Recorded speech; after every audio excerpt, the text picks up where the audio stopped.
Congratulations, JP and Shane. Palakpakan po natin sila. Sa maghaharapan na kayong dalawa. Itaas mo yung kanyang belo, JB.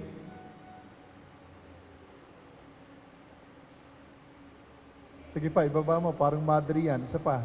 Babang-baba. Yan.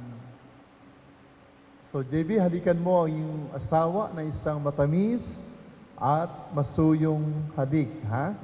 Tatagal-tagalan mo para... Yung principal kasi namin, favorite ako. Galit si Shane sa maingay. Tinabi sa akin. Pakiulit ang sarap nun pakinggan. Nahihiya dahil minsan iniisip kung ano ba ang lasa ng mga labi mo. Napalingon ka tapos tumigil ang oras. Dun ko na-realize mahal na yata kita. Ang cute mo kasi di ko kaya. Di ko kaya. Mahal na yata kita. Pagod, Nick. Bakit ka pawis,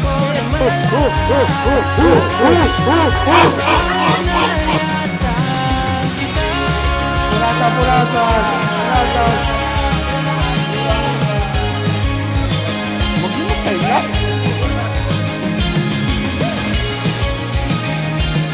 Tapos na naging best friend siya.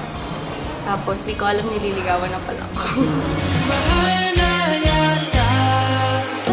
Tapos, ayun nga, parang naglas yung ingay ko. Tapos, tumino ako. Yung pala, nahulog na pala ako. Ganun. Walang-wala na akong I love you, Shane Rodil. kawala.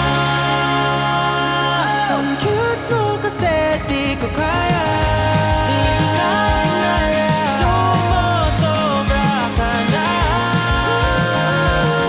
Hinihag mo ko ng malala. Mahal na yata. Mahal na yata. Mahal na talaga kita. Time na para... Hindi, ito na. Nandito na tayo eh. Magsisisi pa ba tayo? Fire. Ikaw, Shen, bukal ba sa iyong loob ay yung pagparito o pamaki sa dibdib si JB na yung pagmamahalin at pag-ingkuran habang buhay? Opo, Father.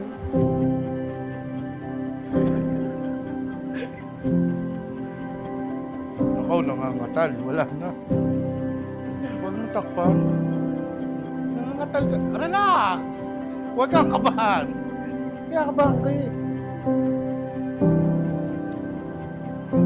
Nung high school, isa siya dun sa mga maiingay sa room. Tapos na-discover ng teachers namin na pag ako ang tinabi sa kanya, tatahimik siya.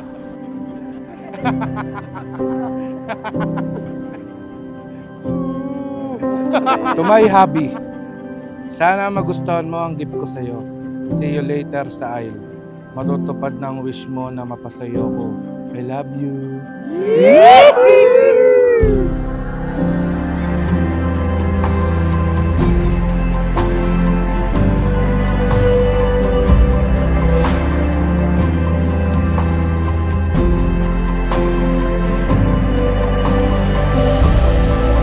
Strict yung parents ko, so mostly sa bahay lang ako, ganyan. Tapos, siya yung nagpa-realize na hindi lang yun yung life.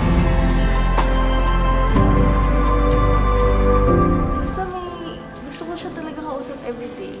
So, someone na gusto mo kausap everyday, yun yung gusto kong companion. Tapos, pagka yung nag-usap ko rin ng plans, talagang, nag-click.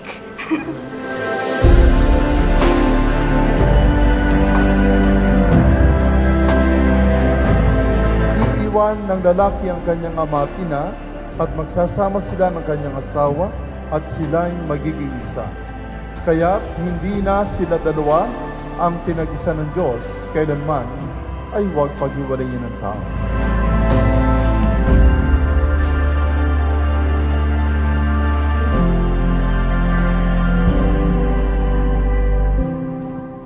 Ang pagmamahal, hindi mo lang mamahalin ng isang tao dahil mabait, responsible. No? Ay paano kung di na responsible, ay asawa mo na, hindi mo na ba siya mamahalin? Kasi kahinaan nating lahat, tayong lahat hindi naman perfecto. Pero yung pagmamahal, ang tunay na pagmamahal nakakaunawa. Ang tunay na pagmamahal nagsasakripisyo. No? Para sa isa't isa.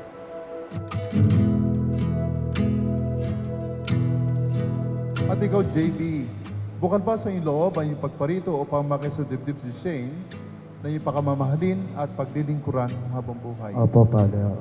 Nakahanda ba kayong gumanap sa inyong pananagutan sa simbahan at sa bayan na umaasang inyong arugay ng mga supli na ipagkakaloob ng poong may kapal upang salipalakihin bilang mabubuting mamamayang Kristiyano? Opo, Father. Opo, Father. Thought you were an angel, fire and light, and I promised I wouldn't cry. But I've been searching for something. Hindi naman pa nating araw-araw happy. Kasi abnormal yon. Kailangan dadating din yung medyo malulungkot, mag-isip na konti, o saya na naman. Babalik-balik lang yan, pero importante sa kasayahan at kalungkutan, kayong dalawa ay magkasama. To look me in the eyes of my dreaming. I'm looking at you and it feels like I'm falling. Shane, Just can't help kailanman hindi kita pagtataksilan. I'm standing here on the Suot mo at edge pangaingatan ng singsing na ito words don't na siyang tanda ng aking pag-ibig at damdamin. Sa ngalan ng Ama, ng Anak, ng Espiritu Santo. Amen.